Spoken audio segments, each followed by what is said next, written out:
Okay, so this week we began lecture 7. Probably should have been lecture 2, but it took me a while to get this one put together. So it wound up lecture 7 this time. It's going to be on the problems in the translation process of the New Testament. For the Jews, hang on a minute, this whole thing is for the Jews. Yet you Christians are just kind of going to be left out today, although it won't sound like it. Anyway, today I want to introduce Jews, Messianic Jews, and Christians to some of the issues that stand against a proper understanding and thus acceptance by Jews of the New Testament letters. I will show why the New Testament letters, while utterly Jewish, are rejected and seen by Jews as Christian. Judaism is Judaism, and it has always included the idea of a Mashiach. You guys hear Messiah there? Jews who believe in follow Christian doctrine are not whole Jews. They are not complete Jews or completed Jews. They are not following the so-called real Judaism. It's none of the above. The New Testament letters teach us that only by following Mashiach as a part of normal Judaism can salvation, restoration of the Jewish covenant with God, and a right understanding of the Jewish religion actually be lived out. Let me begin by covering the reasons why Jewish letters written by Jewish rabbim, that's rabbis, to other Jewish rabbim concerning matters of the Jewish religion were actually rejected by Jews and became the foundation of the Christian religion. These mostly translational mistakes are not laid out in any particular order, chronological or other. I'm just going to hit the things as I come across them. With that said, one of the biggest problems with understanding the New Testament letters is that far too many details concerning the context, history, customs, and culture of the Second Temple period are left out and or not adequately explained in the New Testament letters. Why? Well, because the people these letters were written to knew these things. I can tell everyone here today to go home after this lecture is finished, but do I really need to tell you to open the door of your car, get in, close the door, put on your seatbelt, put your key in the ignition, turn the key forward and let go of it when your car starts, and then give you directions home?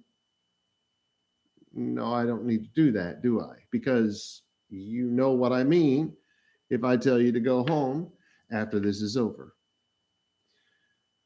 Okay, to understand the state of Judaism in the first century, we need to go back to the time of Hosea.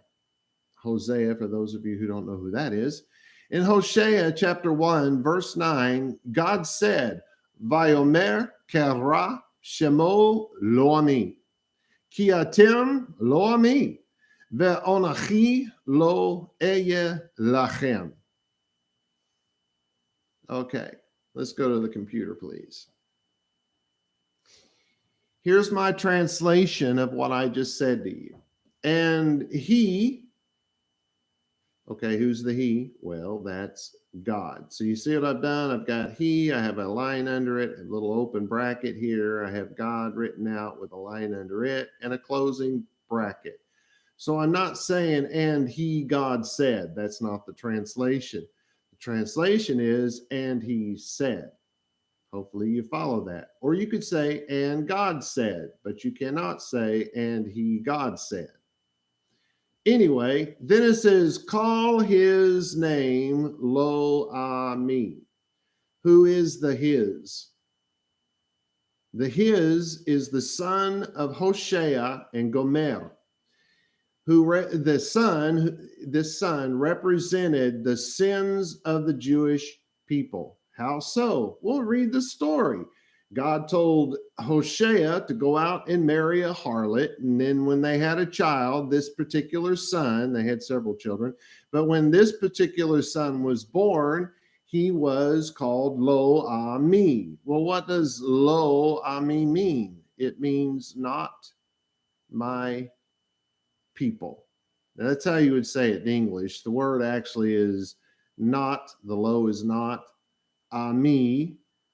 Is people. The E at the end makes it mine. So not people mine or my.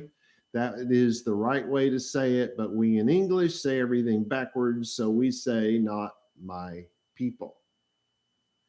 Then it says, for you. Now, who's he talking about? He's talking about the Jews. For you, the Jews. That should actually have a line under it. That's a mistake. Whoa, what just happened? I opened something up inadvertently there. For you, the Jews, are not my people. God said, you, speaking to the Jews, are not my people. Then it says in English translations, and I will not be your God. No, that's not what the Hebrew text said. It says, and I do not exist to you, the you being. You with me so far? All right, let's go back to me. Oh, I'm looking at the wrong thing and thought I was still waiting on that to happen. Okay. Now, God also went on to say, Lachen hine anochi mefataha veholachtiha hamidbar vedibarti al liba. So here's my translation of those words. Therefore, I want to point something out here. If you're looking at let's call it a Christian Bible, that's the one with what they call the Old and the New Testaments. Okay, if you're looking at that, then you're going to go to Hosea chapter 2, verse 14. If you're looking at the Hebrew Bible, you're going to go to Hosea chapter 2, verse 16.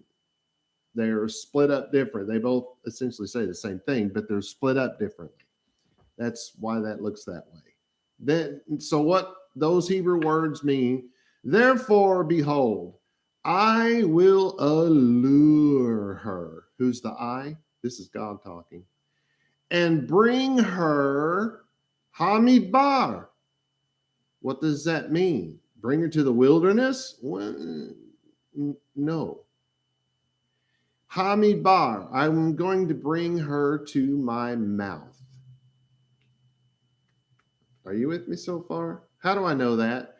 Well, you see the ha has been added to the front of this word, the ha sound, and that means that, the, this, it makes no difference. Then the meme, you guys seeing it here? Here's your ha. Remember, you read right to left. What? There you go. You didn't tell me to put it over there. So now they can see it. Oh, sorry. So God said, therefore, behold, I, this is God, will allure her and bring her. And then the Hebrew word was Hamidbar. Well, most of the time you're going to translate that as the wilderness, but that's not what just happened. It's, we look at the first letter, you read right to left in Hebrew, that's ha. That's right here. And that means that, this, the, doesn't really matter. Then you have the mem that's been added, me. So that's going to mean from or of. Then you have what's left. What's after you take rid of take those two letters away? What do you have? Davar. Davar. Do you hear that? The 10 davar, the 10 devarim in plural. Word. That from word. That is a Hebrew idiom that means to my mouth. In most cases, it's going to mean the wilderness. In this case, it does not. Then he said, and I will speak all Lev, I'm going to speak upon her heart. I'm going to speak upon her heart, because that's the all, over or above or upon, right? Again, it's idiomatic. So I'm going to speak directly to her heart.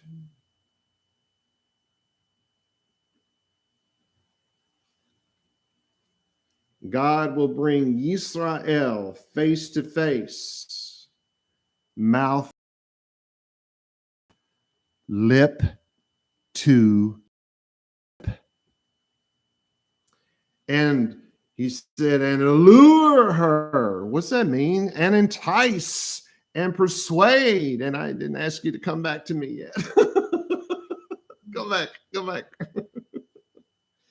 He will eternally reestablish his covenant with her, and it will be an offer she will not refuse. Come back to me. All she needs are ears to hear and lips to feel his kiss. That's all she needs.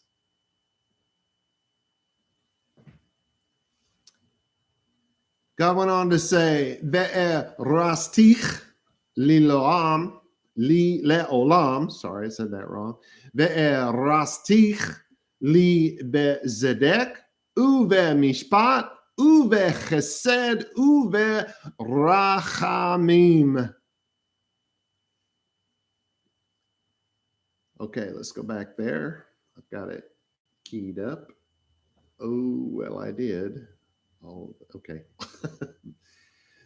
Just before he got there, his big thing jumped on my screen. I don't know what it was. Okay. Here's what God said if he hadn't said it in English. I will betroth you to me forever. This is God talking. Betroth. I'm going to engage you, going to marry you, right?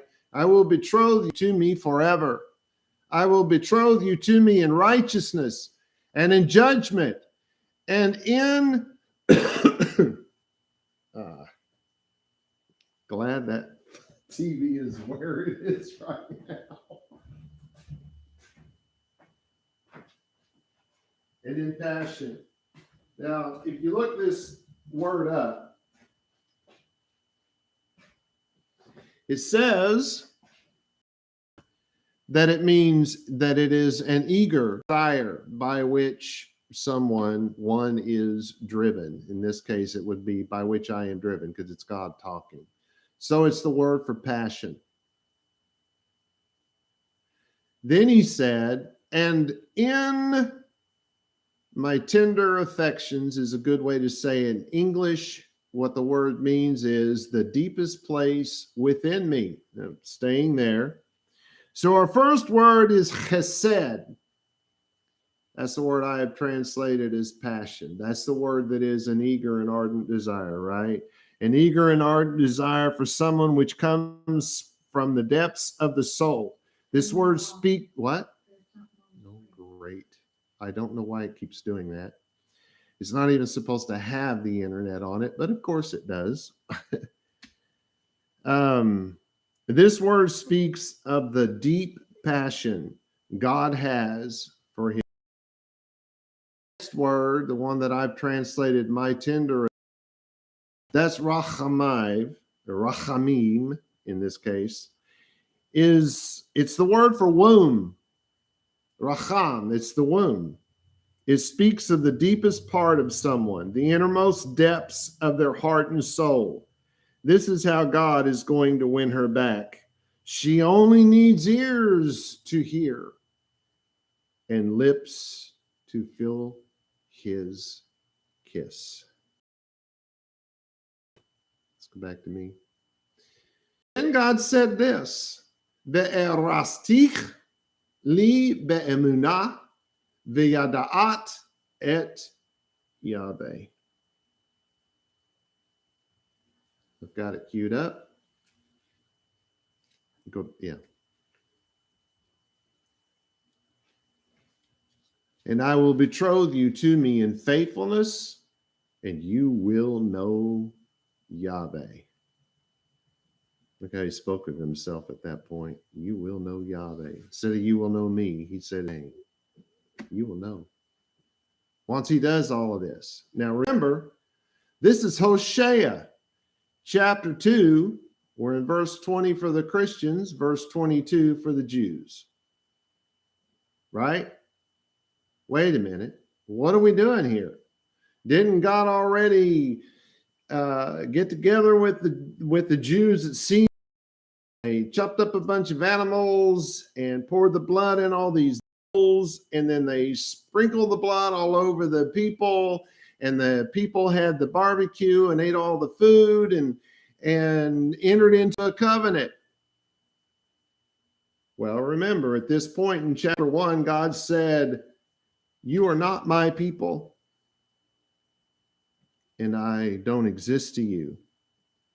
But he's making this promise that he is going to betroth us forever. Doesn't that say that betrothal at Sinai was not forever? Yes. Betroth us in righteousness. Does that mean that the first one did? Well, not a forever kind anyway. In judgment, there was judgment, but not forever judgment. Going to betroth you with this passion of mine, he said, with the tender affections of mine, he said. And more than that, I'm going to betroth you in your faithfulness to me. Because, there was never a time when God wasn't faithful to us, but that can't be said about us, right? So it speaks of two sacrifices, does it not? Thus God, back to me, I guess. Thus God promised that he would reinstate our covenant with him. If there is anything we can take to the bank, if God said the children of Israel are not his people, we are not his people. But leave it to our loving, merciful, passion for his people-filled God. He did not leave us without hope. Not only did our God promise to win us back, he promised to do it in a manner by which we would not be able to resist his love. All we need are ears to hear his words and lips to feel his lips, to feel his kiss. The Shiliach Shaul, the Apostle Paul, spoke about how God would reinstate his covenant with his people. And when he did this when he spoke about Yirmiyahu, about Jeremiah. In his lead up to quoting Yirmiyahu or Jeremiah 31, chapter 31, verse 31 through 34, he said the following. He said, for if the first, what was he talking about? Well, you'd have to back up, but he was talking about sacrifice. So if the first sacrifice had been faultless, there would have been no need for a second. For finding fault, he said, and then Shaul goes in and begins to quote Yirmiyahu or Jeremiah chapter 31, and he begins with verse 31. So let's go back to the computer, please. Behold, the days come, says Yahweh, and I, God, I will do what? I will slay a new victim. Now yours reads, make a new sacrifice. Well, what does that mean? It means slay a new victim. So if you're looking at one of my translations, it's real important that you understand that you cannot say, and I will slay a new victim, make a new sacrifice. They don't go together. You either have to read it, and I will slay a new victim with the house, or you have to say, and I will make a new sacrifice with the house. The two do not go together. It's one or the other. The one that is between with the squiggly lines around it, there's one at the beginning and one at the end of this. That means that this is telling you, in other words, this is being said idiomatically. The words make a new sacrifice idiomatically mean, well, what they literally mean is slay a new victim.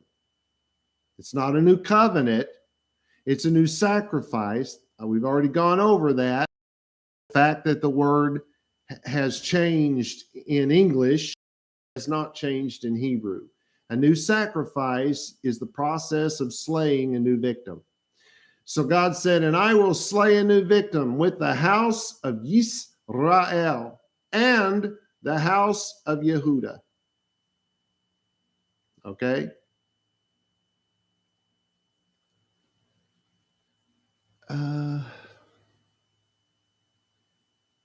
This sacrifice is for the house of Yehuda. This verse says nothing about the house of Catholicism and Christianity. Okay. Back to me, please. That gives me a chance to get it lined up properly. All right, let's go back. Yeah. Then it says, not like the old sacrifice that I slew, not like the old covenant. You have to look at it one way or the other. You're either going to look at it the way the words are actually meant to be understood, or you're going to look at it the way the words were actually written. This is how Hebrew actually works, biblical Hebrew. So not like the old sacrifice that I slew with their, speaking of the Jews, so you don't say with their, the Jews, you say with their fathers, or you say with the Jews' father. When I, this is God, took them, we're still talking about the Jews, when I took them by the hand to lead them, the Jews, out of the land of Mitzrayim, that is Egypt, if you don't know. Then it says, in my covenant, this is God talking, in my covenant, they broke.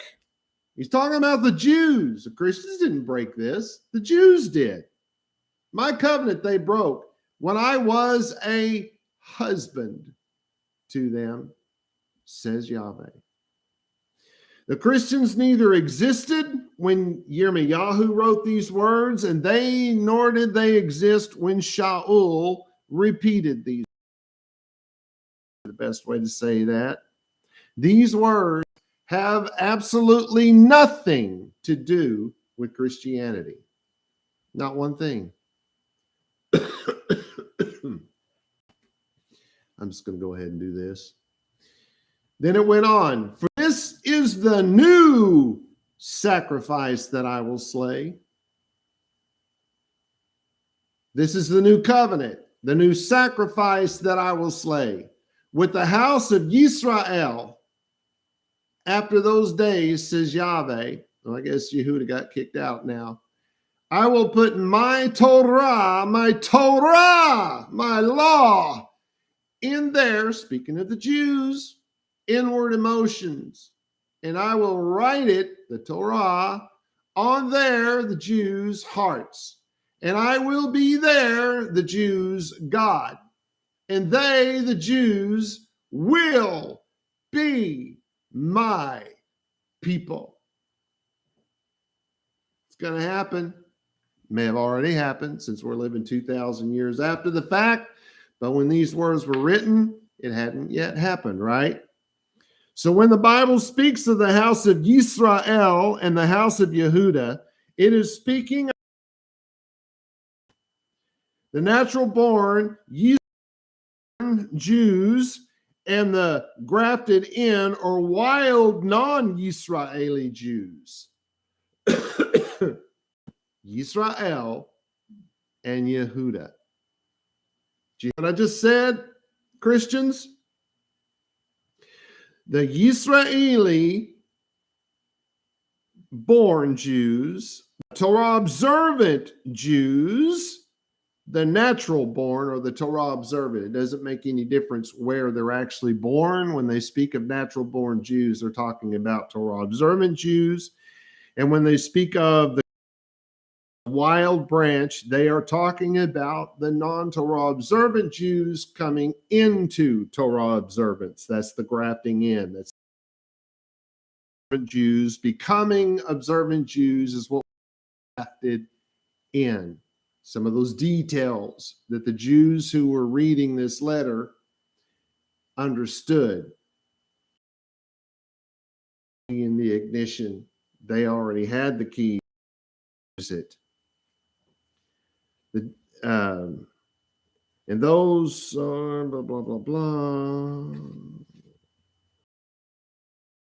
So the Jews of this time period, Jews were the ones who were Torah observant, and the ones called Goim, which gets translated as Gentile, they were just non-observant. Think I'm well. Okay, let's move on. No, let's stay here. Sorry. So let's finish up what was said here. And they, speaking of the Jews, will no longer teach man to friend, a man to his brother, saying, no, K-N-O-W, no Yahweh. For they, speaking of the Jews, will all know me. From the least to the greatest of them, speaking of the Jews, says Yahweh, and then for some reason this one verse is broken up into two. Now you can understand why the numbering is different. For I will lift away their, speaking of the Jews, I will lift away their guilt. You know, you read iniquity in English and it makes you think of that some kind of lower level of sin or something. No, guilt. It's not iniquity, it's guilt. And this may be exactly what iniquity meant when it was translated into English, but obviously has lost something in the last couple of, last 1,000 years or so. So I will lift away their guilt and their, speaking of the Jews, their Torah rebellion. In other words, their breaking of their covenant. Remember, this all started with which my covenant they broke. Their sin, that's the breaking of the covenant. I will remember no more. The guilt of the Jews came about because they broke their covenant with God.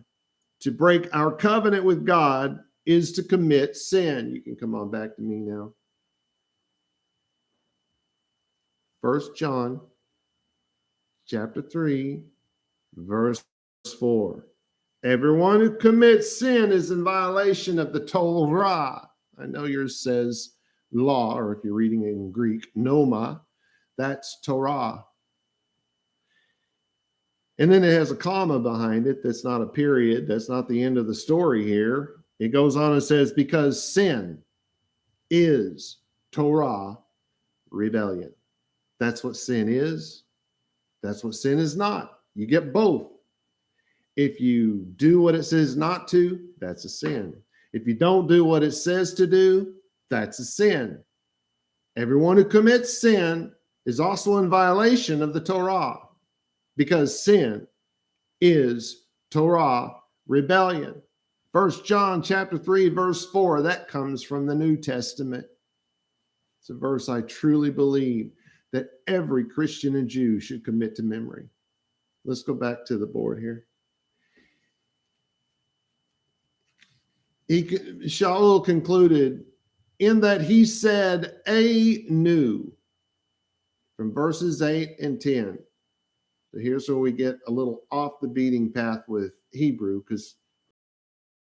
but that's the way it got translated. In that he said anew, remember, a new sacrifice. He declares the former, the old sacrifice, obsolete.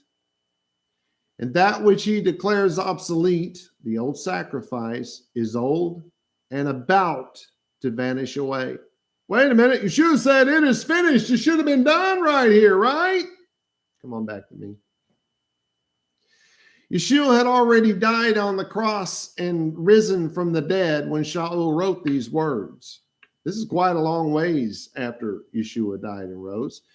He obviously believed that Yeshua's death was the new sacrifice. Thus, Shaul knew that the destruction of the temple, have some ears here, the destruction of the temple, the plowing under of Israel, and the casting out of the Jews from their homeland, all prophesied by Yeshua, was in fact the punishment for the rejection and murder of the Lamb of God. This is why Shaul said about to vanish away instead of had vanished away, because Shaul knew something else was yet to come. Hosea clearly states that God divorced, i.e., severed his covenant with the children of Israel. From that point on, the Jewish people were just another godless Gentile nation. That's why it was called the sin of the world, the sin of the hosts. The Jews had committed this sin. In short, though the Jews were no longer God's people, they either do or did have the promise of reconciliation.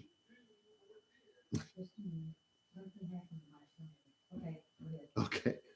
If Mashiach has not come, we Jews have no legitimate biblical claim to our homeland.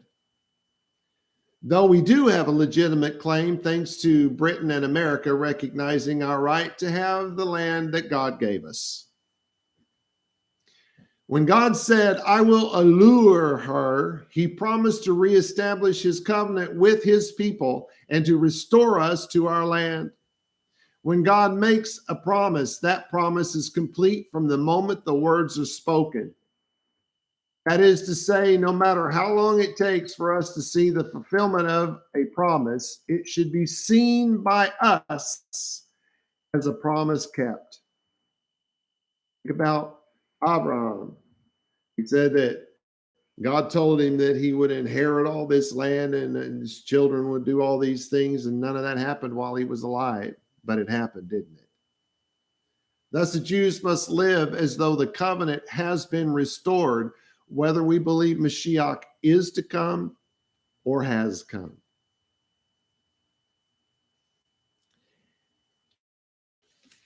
I think this is a good time for me to bring something up. It is difficult to read the New Testament and not pick up on the feeling of us against them. What is difficult is figuring out just who the us and the them are. Is it the Jews versus the non-Jews? You know, the Jews and the Gentiles as they think of it today. Is it Christianity versus Judaism? Is it the Old Testament versus the New Testament? Is it circumcision versus non-circumcision? Is it works versus grace? Is it a new religion versus an old religion? Well, we now know that the Jews versus the Jews doesn't exactly work out, given that, or the non-Jews, or the Gentiles, the word I'm looking for, because the Jews, as we now know, are the Torah observant Jews, and the Goim, the Gentiles, were the non-Torah observant Jews. These letters were not written to Christians. Christianity didn't exist. There were no Christians to write to.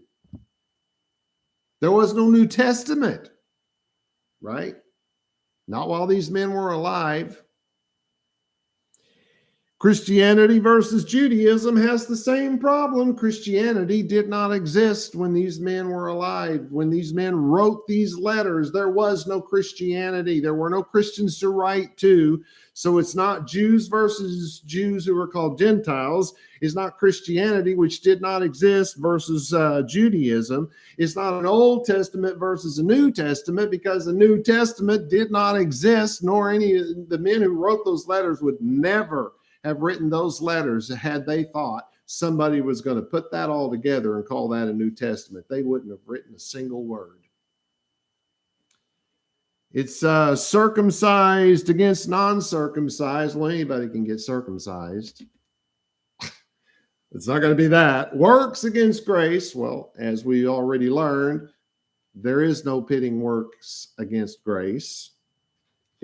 Is it a new religion and an old? Well, we've already hopefully discovered that Yeshua did not say, on this rock I will build my church, because that's not what he said. He said, on this rock I will restore my congregation. And we know his congregation how? Because he said, I did not come except for the lost sheep of the house of Israel. So we know who his congregation is. They're the only people he came for. The so-called circumcision, if you read Shaul, you notice he talks about the circumcision and the non-circumcision or the uncircumcision. He is not talking about men getting snipped here. The so-called circumcision were the Torah observant Jews. They were the circumcision. So the Jews who were circumcised physically but did not live according to the law were called the uncircumcision. Again, any man can be circumcised. Well, what is circumcision? It's getting snipped. No. What's the Bible call circumcision? God himself called circumcision the sign of our covenant with God. That's what circumcision actually is. It's why in what they call the Old Testament, it talks about the circumcision of the heart. And then Shaul came along talking about those verses from the Hebrew Bible and saying the same thing. Circumcision is of the heart. So those who live according to the law probably do that because their heart is right. And those who do not live according to the law probably do that because, well, their heart isn't right. The circumcision and the uncircumcision. There were Jews who lived a Torah observant lifestyle, even though they knew they had no covenant, even though they had read Yirmiyahu and knew that God said, or not Yirmiyahu, Hosea, and knew that God said, they are not my people, and I do not exist to them. In one place it says, I am not their God. I mean, it doesn't get any clearer than that, right? So they knew that they had no covenant with God, but they also knew that they had a promise from God, that God would eventually at some point begin to whisper into their ear, begin to talk to their heart. And so not knowing when that was, they thought, well, let's just go ahead and live out our according to the law. Let's live Torah observant lifestyle so that when that covenant is reinstated, we'll be in right standing with God immediately, if not sooner. Others had a different take on it. It was like, well, you know, if God's not going to forgive us of our sin, why should we even try? You know, you had both things going on at the same time.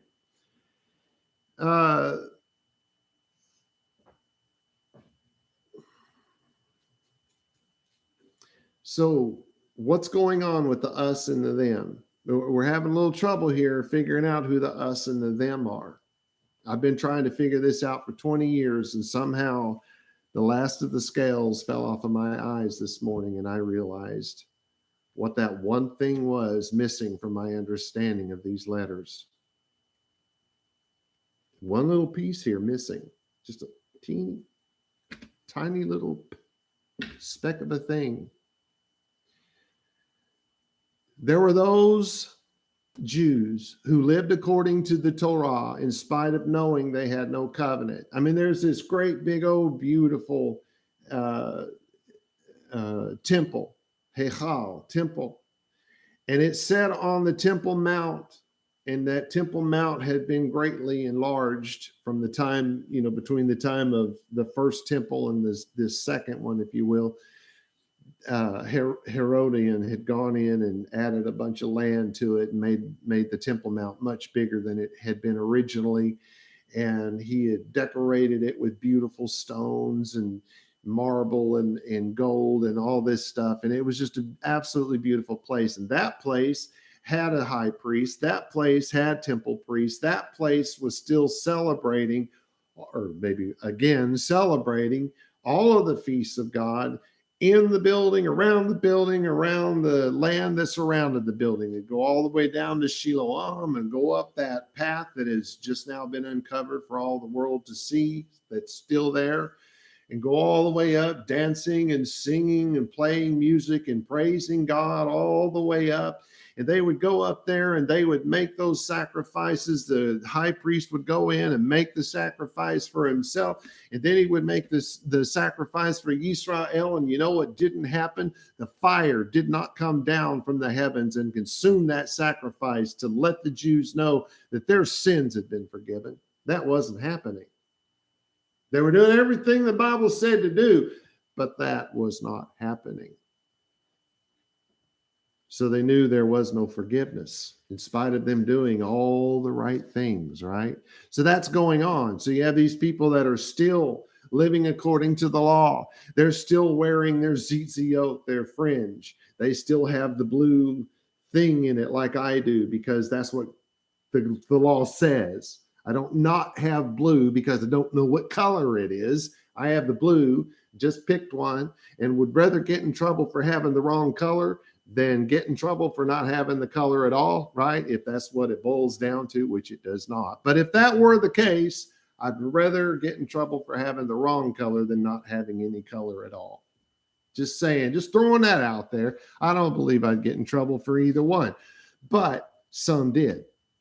So these men are living out, men and women are living out their lives according to the law.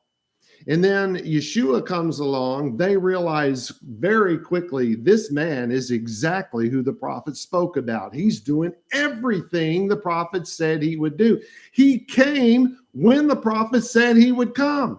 Yirmiyahu and Daniel both gave the exact time that Yeshua would come, or that Mashiach would come, and Yeshua was born on the right day. They gave the exact time that the temple would be destroyed, and Yeshua prophesied that as well. And it happened exactly when they said. These men recognized that this was the reinstatement of the covenant. This was the Jews becoming God's people once again. And what did that mean? What was the gospel that they taught? Our God reigns. Our covenant has been restored. But what did that do? Well, you had this group of people who had lived according to God's law all along. And so they felt like, oh, our covenant has been restored, but you guys who didn't live by the covenant, now come on. How is it that all of a sudden you have exactly what we have? The us and the them. Once you realize that one little piece, that it's the group of men who lived according to God's law, who believed that Yeshua was in fact what he did was the reinstatement of that covenant. Now you have the problem of, wait a minute. We lived out God's law and we know that we have been reinstated to our covenant, but we're not so sure that you guys are. You didn't go to synagogue. You didn't wear the tzitzit. You didn't do anything you were supposed to do, basically. And now all of a sudden you get to come in with us and have all of the benefits that we worked for? No.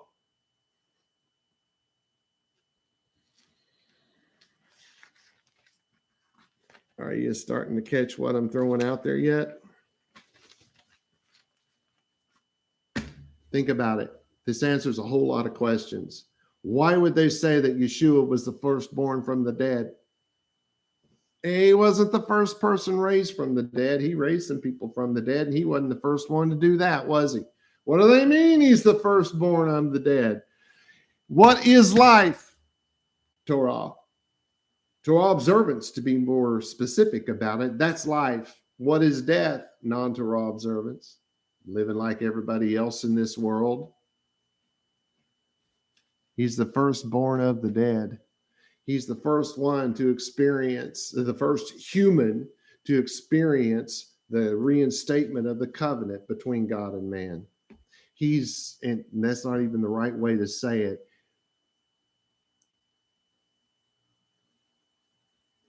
It's kind of right and kind of wrong because this is God, not his son, if you will. But how am I going to say this? I know I was going to stumble over this a little bit. I'm just excited and wanted to share this with you guys today. He is the first human born on earth that experienced the reconciliation of the covenant. How do I know that? Because until he was raised from the dead, until he presented that, remember when he ran into one of the women, he said, "Don't touch me. I haven't gone back and haven't completed the sacrifice." Because he was doing this, he was acting as the sacrifice and as the high priest. And so he had to go and finish the work of the high priest before he could be touched. So once all of that was completed, Yeshua was the human being, the first human being among those who had a covenant with God, the eternal covenant, the being betrothed to God in righteousness, the being betrothed to God, and all those other things that we just read. He was the first human being to experience that. From that point on, all of those things in Yirmiyahu were done. That's why he's called the firstborn of the dead. Why is he called the first fruit? Because it all happened on first fruits? No. He's called the first fruit because it's for the same exact reason. Because he's that first human born to experience the reinstatement of that covenant. From that human being on, all Jews born are born underneath the covenant of God. All of them.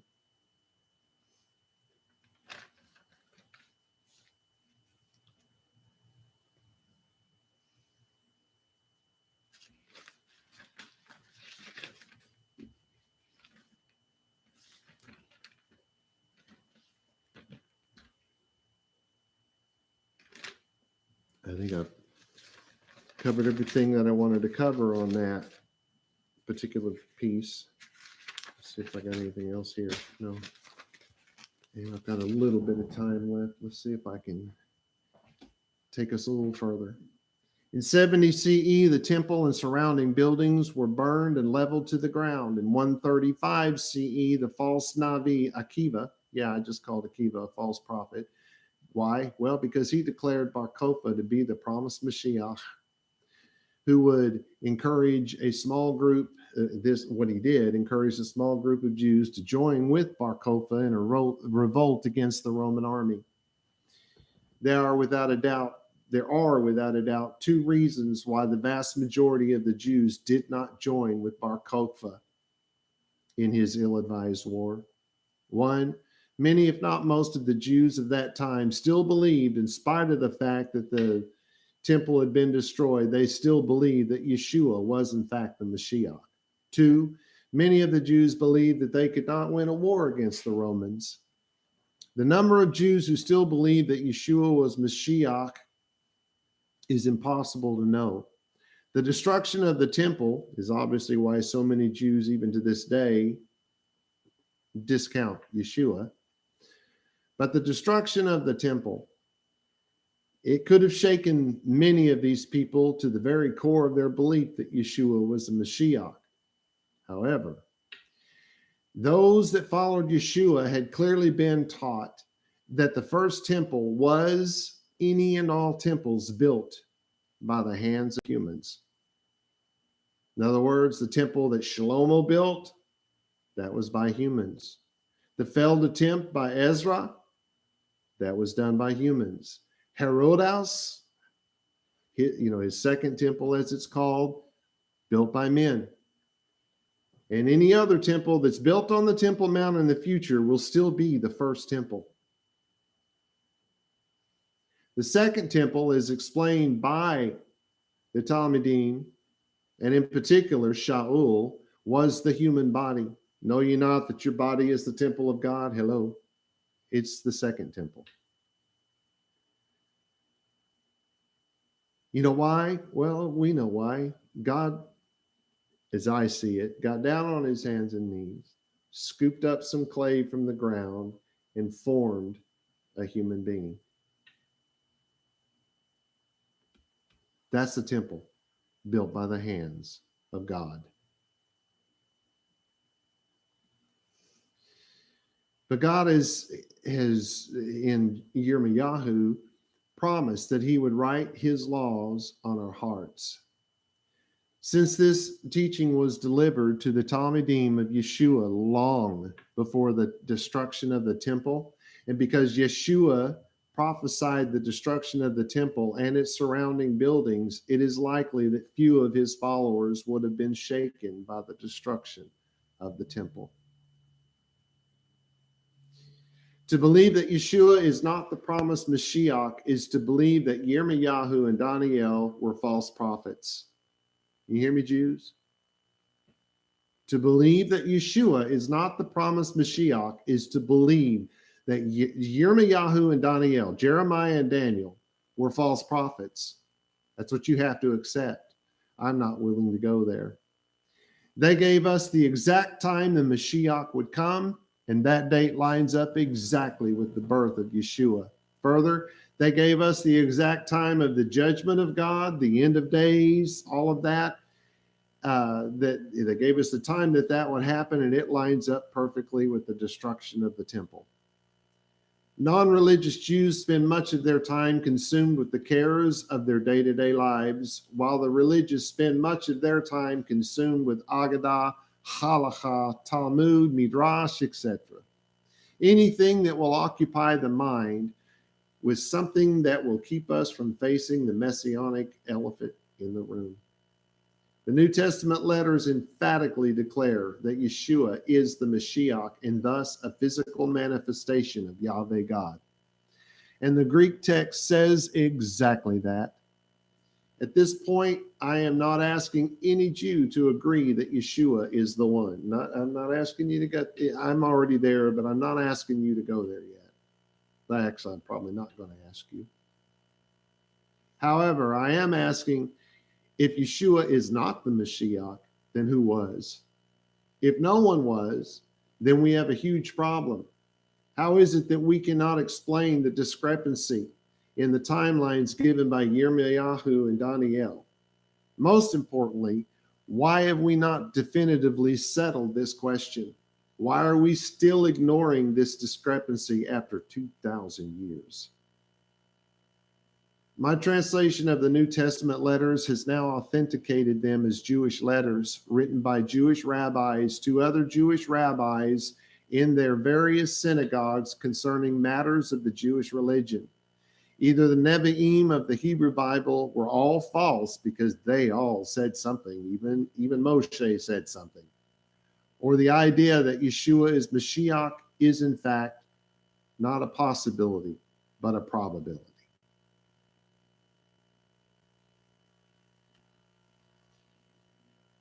There are some who claim that the New Testament letters did not exist until the 300 and 400 CE and are thus not legitimate first century writings.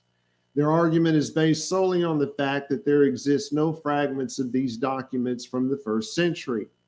However, for one to accept such an argument, one must also believe that non-Jewish, foreign-born Gentiles who never lived in Israel nor spoke the Hebrew language, or for that matter, barely spoke comprehensible Greek, who were completely disconnected from Jewish customs, culture, and history, somehow wrote these fragmented documents.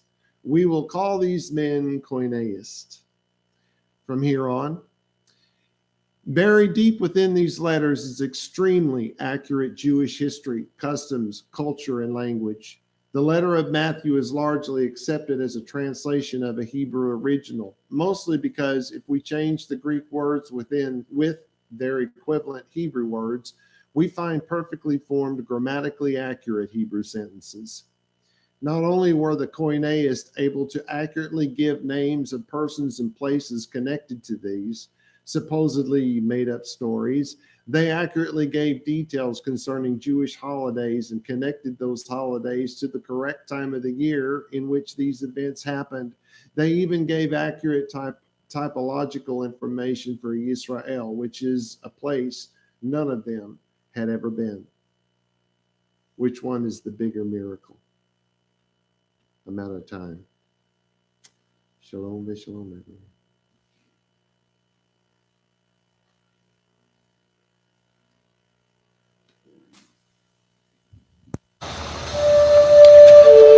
blessing בעברית. יברך יהוה ויש מרך. יאר יהוה פניו אליך ויהונך. יישא יהוה פניו אליך וישם לך shalom. And in English, may Yahweh cause you to lie down so that you may rest. May he touch and caress you. May he prepare you for what is ahead. May he watch over you. May he keep you from harm. May he cause goodness to grow in you and take away the bad. May he arrange your life and cause you to flourish. May he cheer you up and gladden your heart. May he cause his light to shine through you. May he show you tenderness, favor, and love in his presence. May he show you kindness and be delicate towards you. May he show you his generosity, mercy, compassion, and desire for you as it comes forth from the depths of his soul. May he lift you out of your pit and deliver you from the things that hold you prisoner. May he draw you to his chest and cast his eyes on yours. May he show you his love and desire for you as he cradles you in his arms. May he bear your punishment and pardon you of your sin. May he take you for his bride. May he establish a foundation in you. May he place his name on your heart and mind and make your body his temple. May you be his treasure. May you always be on his mind. May he draw you near and comfort you when you are afraid. May he assure you there is nothing to fear because he is with you. May you and all that concerns you be at peace because he is your friend. Amen.